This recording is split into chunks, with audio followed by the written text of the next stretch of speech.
여러분 안녕하십니까? 오늘은 참 이 무더운 여름에 영적인 그러한 양식을 먹기 위해서 이러한 영적 집회를 주님께서 열게 해주셨습니다. 특별히 엘리야의 심령과 능력으로 라고 하는 그러한 주제를 통해서 우리가 이 여름 집회 강사들이 그러한 모든 말씀들을 전할 것으로 우리가 바라고 있습니다.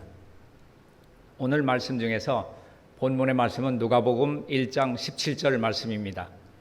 저가 또 엘리야의 심령과 능력으로 주 앞에 앞서가서 아비의 마음을 자식에게 거스리는 자를 의인의 슬기에 돌아오게 하고 주를 위하여 세운 백성을 예비하리라. 자, 오늘 주제 가운데서 엘리야의 심령 또 엘리야의 능력 이러한 말씀으로서 이 엘리야에 대해서 먼저 언급이 되고 있습니다. 엘리야는 누굽니까? 지금으로부터 약 3000년 전 예수님 오시기 한 900년 전 사람이었습니다. 엘리야는 아합 시대에 바알 숭배가 창궐한 시대에 살던 사람이었습니다. 북방 이스라엘 나라에 디셉이라고 하는 그러한 지방에 살던 사람이었습니다. 이 바알이라고 하는 것은 한마디로 물질과 쾌락의 신을 말하고 있는 것입니다. 아합 왕과 시돈 왕의 딸 이세벨은 하나님의 선지자들을 죽이고 온 나라 사람들을 바알 숭배자로 만들어 놓았습니다. 모든 백성들이 하나님과 바알 사이에서 머뭇거리면서 죄악된 삶을 살고 있었습니다.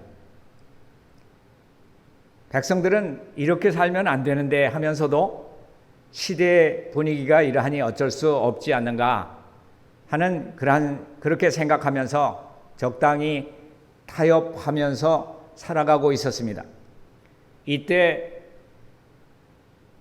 엘리야가 부지런히 일어나서 그 시대에 도전한 사람이 되었습니다. 아합 왕이 엘리야를 쳐다보면서 이스라엘을 괴롭게 하는 자가 너냐 하고 호통을 칩니다.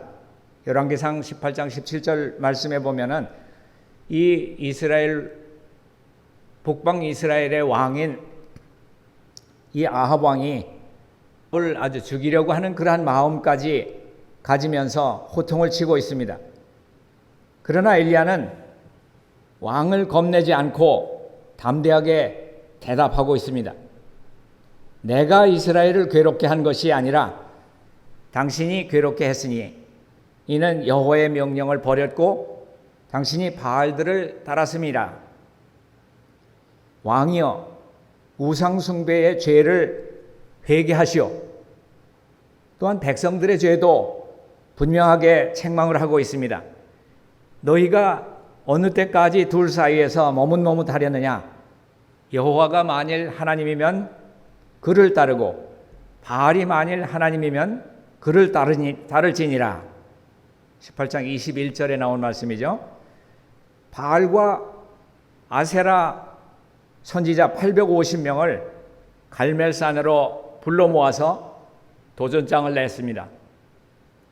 나무 위에 송아지를 각도서 올려놓고 누구에게 기도하면 응답하는지 한번 대결해보자. 850대 1 대결을 했습니다. 마침내 850명의 바알과 아세라 선지자들을 물리치고 엘리야는 기도해서 제단에 불이 떨어지게 했던 것입니다. 또한 엘리야가 기도하니까 3년 6개월 동안 오지 않던 비가 장대비로 쏟아지게 되었습니다. 온 나라가 하나님을 떠나 바알에게로 가버렸는데 모두가 침묵하고 있을 때에 엘리야 한 사람이 특심한 열정과 심령을 가지고 도전해서 시대의 흐름을 바꾸어 놓은 것입니다. 엘리야의 심령과 능력은 그 시대의 죄악상을 바라보고 안타까워하는 그러한 심령이고 또 생명을 걸고 도전하는 뜨거운 열정이었습니다.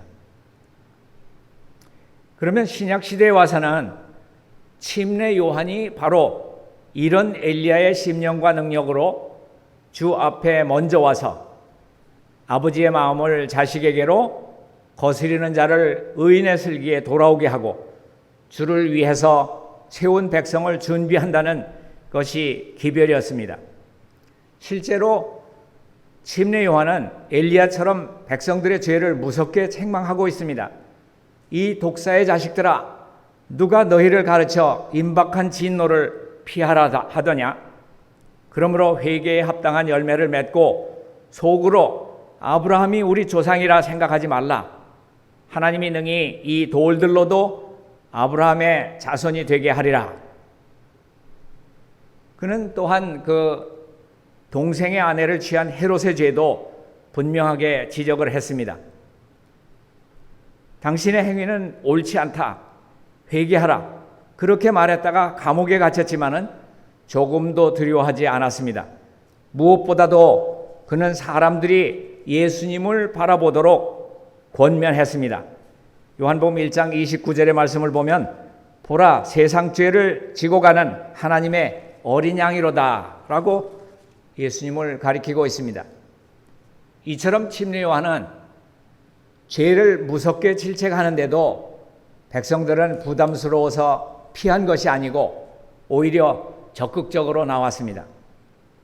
온 유대와 요단강 사방에서 수많은 사람들이 그에게 나와서 회개하고 침례를 받았습니다.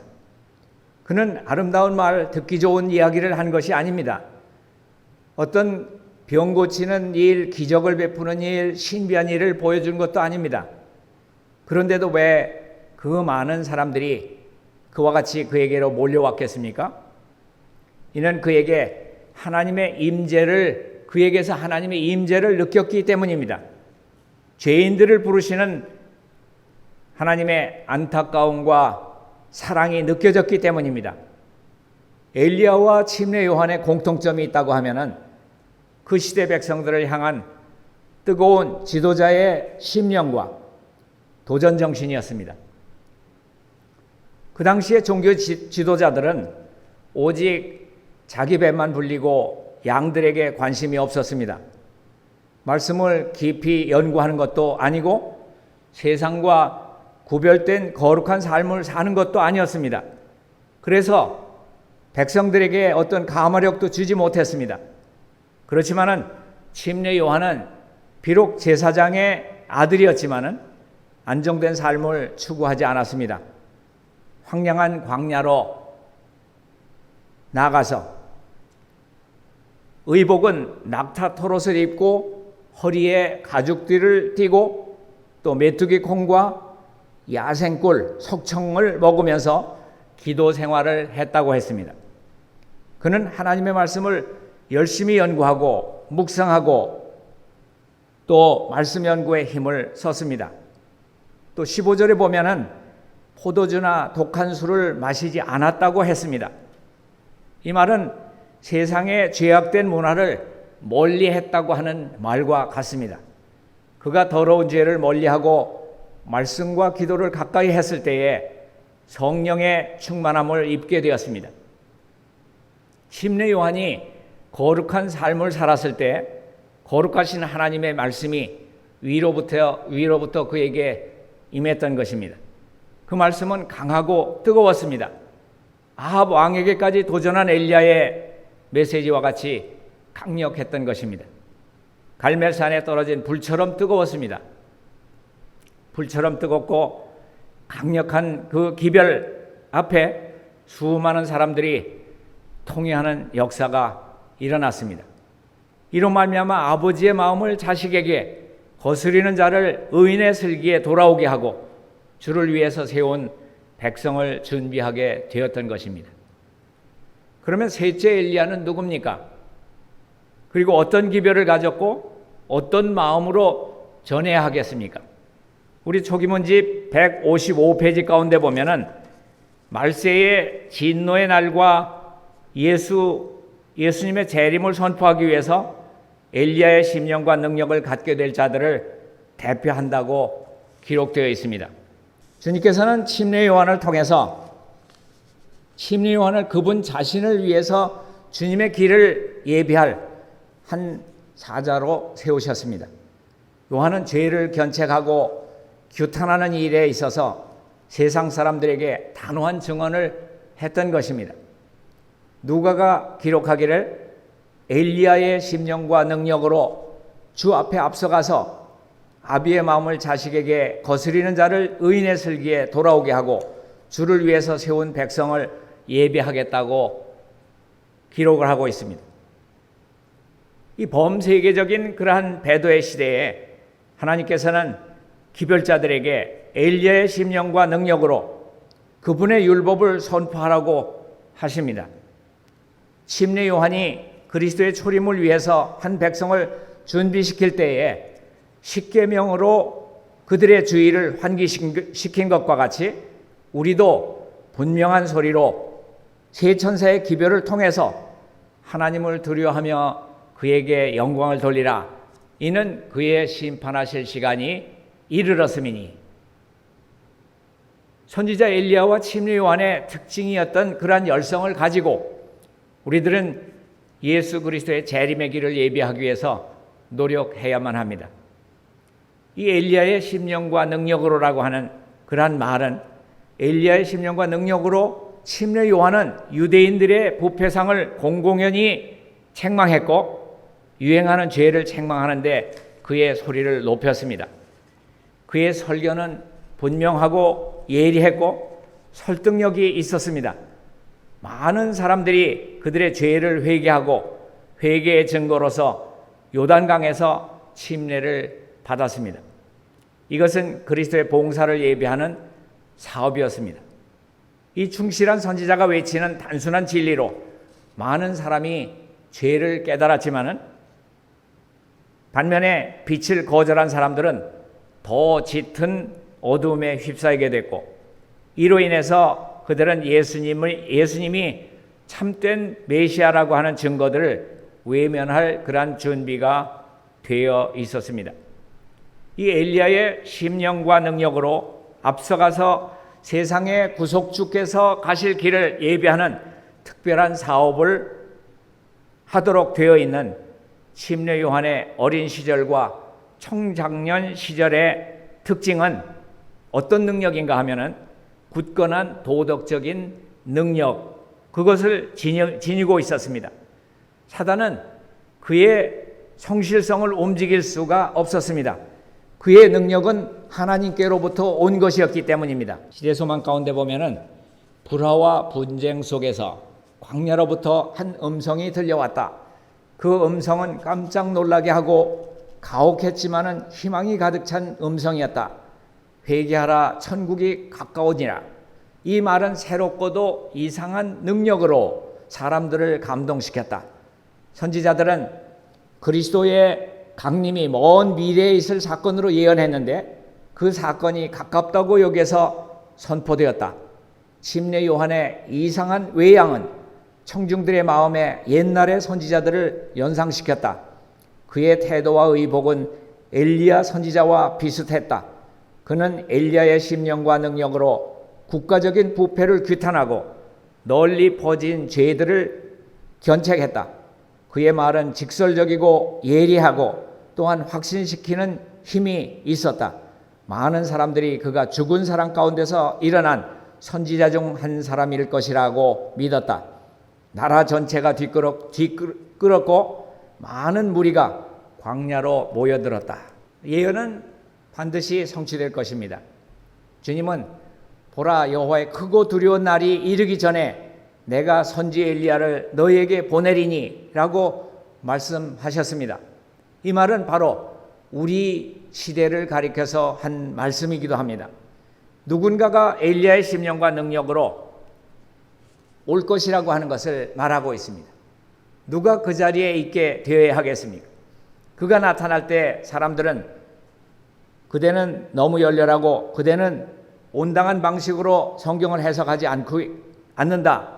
내가 그대에게 그대의 기별을 가르치는 법을 말해주겠다 할 사람도 나오게 될 것입니다. 말씀 가운데 보면은 나는 그리스도의 초림을 외치는 일에 눈을 돌렸는데 엘리야의 심령과 능력으로 예수님의 길을 예비하기 위해서 침례 요한이 보냄을 받았다. 침례 요한의 증거를 거절한 자들은 예수님의 가르침에도 유익을 얻지 못했다. 그분의 오심을 예언하는 기별에 반대함으로써 그들은 그분이 메시아라는 강력한 증거를 받아들일 수 없는 처지에 놓이고 말았다. 사단은 침례 요한의 기별을 거절한 자들을 계속해서 충동해서 더 나아가서는 그리스도를 거절하고 십자가에 못 박도록 이끌었던 것입니다. 그렇게 함으로써 그들은 하늘 성소로 들어가는 길을 자기들에게 가르쳐줄 오순절 날에 축복을 받을 수 없는 입장을 자처했던 것입니다.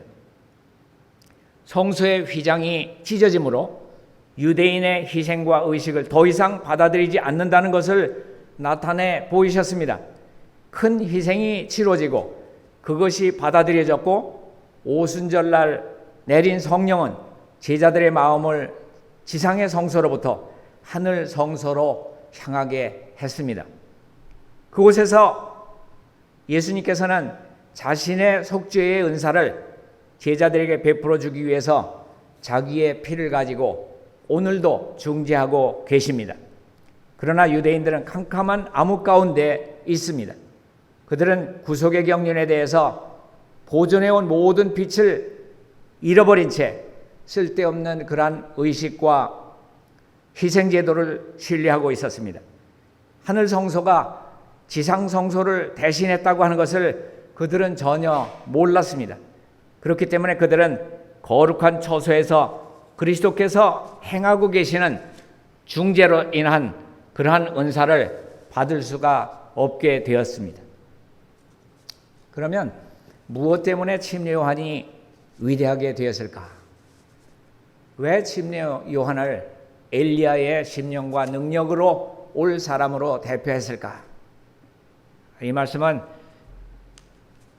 부모와 교사와 학생들에게 보내는 권면 445페이지 가운데 이렇게 기록되어 있습니다. 그는 우리나라 교사들이 가르치는 전체적인 유전에 대해서 전혀 개의치 않았으며 하늘이 주시는 지혜만을 받아들였다. 그가 탄생하기 이전에 성령께서는 요한에 대해서 말하기를 이는 저가 주 앞에 큰 자가 되며 포도주나 소주를 마시지 아니하며 모태로부터 성령의 충만함을 입어 이스라엘 자손을 주 곧 저희 하나님께로 많이 돌아오게 하겠음이니라. 저가 또 엘리야의 심령과 능력으로 주 앞에 앞서가서 아비의 마음을 자식에게 거스리는 자를 의인의 슬기에 돌아오게 하고 주를 위해서 세운 백성을 예비하리라는 말씀으로 증거하셨다. 자, 이 요한의 그러한 생애 가운데서 우리가 취해야 될 그러한 몇 가지 교훈들이 있습니다. 특별히 주님께서는 여러 해 동안 그분의 백성들에게 주의를 건강개혁으로 돌리고 계셨습니다. 이것은 인자의 오심을 위해서 준비하는 사업 중에 중대한 분야의 하나입니다. 건강개혁의 그러한 기별, 이러한 기별을 통해서 하나님의 백성들이 정화되는 것을 주님께서는 원하고 계십니다. 그는 그리스도의 재림을 위해서 길을 예비하도록 하나님께서 백성들 앞에 제시할 거룩한 진리를 위탁하신 그러한 마지막 시대에 살고 있는 사람들을 대표한다고 했습니다. 침례 요한은 개혁자였습니다. 하늘로부터 지시를 받은 천사 가브리엘은 요한의 부모에게 건강개혁에 관한 그러한 이야기를 했습니다. 그는 요한이 포도주나 독주를 마시지 말 것이며 날 때부터 성령의 충만함을 받게 될 것이라고 하는 것, 그러한 것을 그 부모에게 이야기했던 것입니다. 자, 우리들은 어떻습니까? 우리가 지금 가나안 쪽으로 가기보다 오히려 애굽으로 돌아가고 있지는 않습니까? 우리가 그 사태를 전환시켜야 되지 않겠습니까? 우리 식탁 위에 단순하고 건강에 좋은 음식을 차려야 하지 않겠습니까? 이것이 바로 침례 요한이 가졌던 그 엘리야의 그 정신, 또 그 능력, 이러한 것을 통해서 이 마지막 시대의 백성들이 정화되고 주의 길을 준비하는 그러한 백성들이 되어야 되겠다고 하는 것입니다. 음식물에 관한 권면 382페이지 가운데 말씀을 보면 보다 더 큰 개혁이 그리스도의 곧 나타나심을 기다리노라고 하는 사람들 중에서 보여져야 한다. 건강개혁은 우리 백성들 중에서 아직 이루어지지 아니한 사업으로서 그것이 이루어져야 한다. 육식하는 위험에 대해서 일깨움을 받아야 할 사람들, 즉 아직도 동물의 고기를 먹어서 육체적, 정신적, 영적 건강을 위태롭게 하고 있는 사람들이 있다. 육식하는 문제에 관해서 지금 절반쯤만 개심한 많은 사람들은 하나님의 백성들과 더 이상 동행하지 않기 위해서 그들을 떠나가게 될 것이다. 참 심각한 말씀입니다. 마지막 이 엘리야의 사명을 또 요한의 사명을 가진 세 번째 이 엘리야들은 분명히 자신과 다른 사람들을 주님 만나기 위해서 준비하는 그 사업에 열정을 가지고 그런 심령으로서 나아갈 때 능력은 위로부터 주어지는 것입니다. 요한 자신에게 능력이 있었던 것이 아니라 요한이 구했던 그러한 하나님의 영이 그에게 임했기 때문에 그에게는 하나님의 영의 능력으로 큰 소리 외침을 할 수 있었던 것입니다. 하나님께서는 일찍이 인간에게 맡기신 사업 중에 가장 위대한 사업을 하도록 스가랴의 아들을 부르셨다. 침례 요한은 여호와의 사자로서 나가서 사람들에게 하나님의 빛을 가져다 줄 것이었다. 그는 사람들의 사상에 새 방향을 제시해야 했다. 그는 그들에게 하나님의 계명의 신성성을 인식시키고 하나님의 완전한 의의 필요성을 느끼도록 해야 했다. 그러한 기별자는 거룩해야 했다. 그는 하나님의 성령이 거하실 성전이 되어야 했다. 그는 이 사명을 수행하기 위해서 건전한 체력과 정신적, 영적 능력을 가져야 했다. 그러므로 그는 식욕과 정욕을 지배할 필요가 있었다. 그는 광야의 바위나 산들처럼 주위 환경의 지배를 받지 않고 사람들 가운데 설 수 있도록 자기의 모든 능력들을 지배할 수 있어야 했다. 시대의 소망에서는 계속해서 그런 설명을 하고 있습니다. 침례 요한의 시대에는 재물에 대한 그러한 탐욕과 사치와 과시에 대한 사랑이 널리 퍼져 있었다고 했습니다.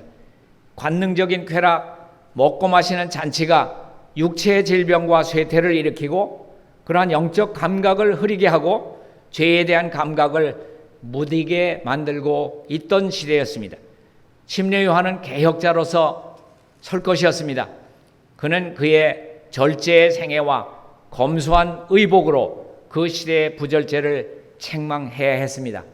그런 까닭에 요한의 부모에게 지시들, 곧 하늘 보좌로부터 보냄을 받은 천사를 통해서 절제에 대한 교훈이 주어졌습니다. 그는 그리스도의 초림을 위해서 길을 준비함으로 주님의 재림을 위해서 백성을 준비시킬 자들을 표상한 대표자였습니다. 세상은 방종에 빠져 있습니다. 오류와 우화가 많고 영혼을 멸망시키기 위해서 그러한 사단의 올무가 증가되고 있습니다. 하나님을 두려워하는 가운데 거룩함을 온전히 이루기를 원하는 모든 사람들은 절제와 자제의 공과를 배워야만 합니다. 식욕과 정욕이라고 하는 것은 고상한 정신력에 복종되어야 하는 것입니다. 자아훈련은 우리로 하여금 하나님의 말씀에 거룩한 진리를 깨닫고 실행할 수 있도록 해줄 그러한 정신력과 영적 통찰력을 얻는 데 필수적인 것입니다. 이런 이유로 절제가 그리스도의 재림을 위해서 준비하는 일에 일익을 담당하는 것입니다. 교회정은 1권 가운데 있는 말씀을 하나 소개해드리고 말씀을 마치도록 하겠습니다. 나는 주님의 영이 교회에서 떠나가고 있음을 보았다. 주님의 종들은 논쟁의 능력을 지나치게 의지해왔고, 우리는 엘리야의 정신과 그런 능력으로라고 해야 되는데 어떤 능력이요? 논쟁하는 능력. 내가 말로서 다른 사람을 이겨야 되겠다 하는 그러한 어떤 것을 능력으로 지나치게 의지해 왔다 그랬습니다. 그들이 마땅히 가져야 할 하나님을 믿는 굳은 신뢰를 갖고 있지 않았다. 나는 진리에 대한 단순한 논쟁이 영혼들을 감동시켜서 남은 교회와 함께 소개하지 못할 것을 보았다. 왜냐하면 진리는 인기가 없기 때문이다. 하나님의 종들은 진리를 심령 속에 간직해야 한다. 천사는 말했다. 그들은 진리를 영광으로 뜨겁게 해야 하며 그것을 그들의 가슴 속에 간직하고 다니고 뜨거운 심령과 열성으로 듣는 자들에게 그것을 쏟아내야 한다. 이것이 바로 엘리야의 심령과 능력이라고 하는 것을 이렇게 표현했습니다. 진리를 영광으로 뜨겁게 하고 그것을 그들의 가슴 속에 간직하고 다니고 뜨거운 심령과 열성으로 듣는 사람들에게 그것을 쏟아낼 수 있는 그러한 성령의 능력을 힘입지 않으면 안 되는 것입니다. 증거를 가늠해보고 결심할 수 있는 양심적인 사람들은 소수에 불과하다. 그러나 단순한 진리의 이론으로 많은 사람들을 감동시키는 것은 불가능하다. 진리에 따르는 능력, 곧 사람들을 감동시키는 산 증언이 있어야 한다. 자, 이 오늘 말씀 가운데 가장 중요한 대목은 우리 자신이 하나의 산 증인이 되어야 된다. 우리의 모든 생애와 말과 행동이 증언이 되어야 된다라고 하는 것을 말하고 있습니다. 내 하나님 만나기를 예비하라 라고 하는 것이 기별이라고 하면은 그러한 어떤 단어를 얘기하는 것이 아니라 우리의 생애와 말과 행동과 식욕과 정욕을 제어할 수 있는 그러한 하나님의 능력에 의지하는 우리들이 되어서 엘리야의 심령과 능력으로 주의 재림을 준비하게 되시는 여러분과 제가 되기를 바라면서 오늘 말씀을 여기서 마치겠습니다. 고마우신 하늘에 계신 우리 아버지, 다시 한번 참 여름 집회를 개최하도록 인도해 주셨사오니 감사합니다. 이러한 모든 영적 양식을 나누어 받을 때 성령께서 임재하셔서 이 모든 말씀에 능력을 주시고 엘리야의 심령과 능력으로 주의 재림을 준비하는 주의 백성들을 준비시켜 주시고 또 엘리야의 사명을 가진 자들을 통해서 많은 영혼들이 주의 앞으로 나올 수 있도록 은혜를 베풀어 주시옵소서. 앞으로 있을 모든 강사님들의 그러한 모든 말씀들에 은혜와 능력을 베풀어 주시고 또 많은 백성들이 주의 말씀을 듣고 참된 회개와 또 자복으로서 주님 앞에 나올 수 있도록 은혜를 베풀어 주시옵소서. 집회가 마칠 때까지 주님의 은혜가 함께 하시고 또 주님께서 인도하여 주심을 믿사오며 예수 그리스도의 이름으로 간절히 기도드리옵나이다. 아멘.